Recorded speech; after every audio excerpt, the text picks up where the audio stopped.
지금 미국에선 오히려 우파 인사들이 자본주의를 비판하고 있습니다.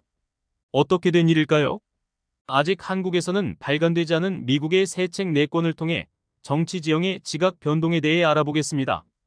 그 전에 한 가지 재미있는 점은 정치 스펙트럼의 양쪽 끝, 즉 좌파와 우파 양쪽에서 자본주의에 대한 비판이 점점 더 커지고 있다는 것입니다. 자세히 살펴보죠. 20년 전 요한 노르버그는 그의 저서 글로벌 자본주의를 지키기 위해에서 글로벌 자본주의를 옹호했습니다. 그는 1990년대 이후 전례 없는 성공에 대한 생생한 그림을 그렸습니다. 빈곤은 급감했고 수명은 늘어났으며 스마트폰과 같은 기술 발전은 번성하는 자유시장 덕분입니다. 노르버그는 완벽한 시대는 없다고 인정하지만 우리가 경험한 발전은 대부분 개방 경제에 기인합니다. 당시 좌파들은 그를 거세게 비판했습니다. 하지만 지금은 어떨까요?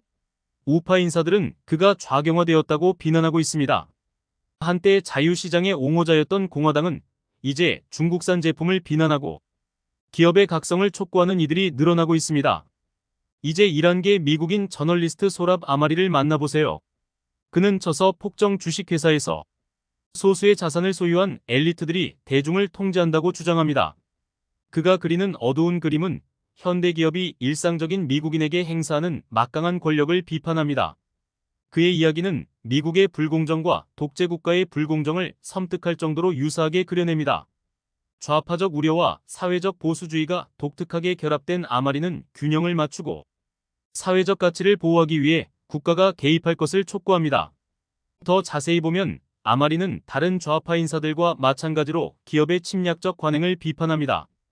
그에게 미국의 많은 사람들의 삶은 불공정하고 예측할 수 없습니다. 그러면서도 아마리는 디즈니와 같은 기업이 자신들만의 성소수자나 인종차별과 같은 진보적인 아이디어를 밀어붙인다고 비판하면서 사회적 보수주의로 자신의 주장을 일단락합니다. 패트릭 데니는 레짐 체인지에서 국가의 병폐를 자유주의 탓으로 돌리며 전통적인 가정과 산업에 대한 국가 지원을 촉구합니다. 그는 미국 현대 문제의 핵심을 깊이 파고드는데 낡은 도시에서 정신 건강의 문제에 이르기까지 그는 고전적 자유주의와 진보적 자유주의의 파괴적인 힘을 비난합니다. 데닌에게 해결책은 소중한 전통과 국가가 지원하는 가치로 돌아가 그러한 철학을 옹호하는 국가로부터 영감을 얻는 것입니다. 한때 아메리칸 드림의 화신으로 칭송받던 마르코 루비오의 입장도 바뀌었습니다. 한때 쿠바 이민자의 희망찬 아들이었던 그는 이제 트럼프의 국수주의적 테마에 기대어 미국 제조업의 몰락을 한탄하고 했습니다. 그는 저서 수십 년의 퇴폐에서 미국산이 표준이었던 과거를 회상하며 현재를 비판합니다. 그는 개방적인 이민과 무제한적인 글로벌 무역을 포함한 현대 정책에 대한 비판을 통해 이러한 정책이 엘리트층에게만 혜택을 준다고 주장합니다. 지금의 자본주의는 완벽하지 않아 보이고 수많은 단점을 가진 것처럼 여겨지기도 합니다. 하지만 노르버그 교수의 또 다른 저서인 자본주의 선언에서 말했듯이 인류는 다시 없을 빈곤율 감소, 수명 연장, 그리고 광범위한 기술 사용을 보여주며 결점에도 불구하고 이전의 어느 시대보다 우수한 것도 사실입니다.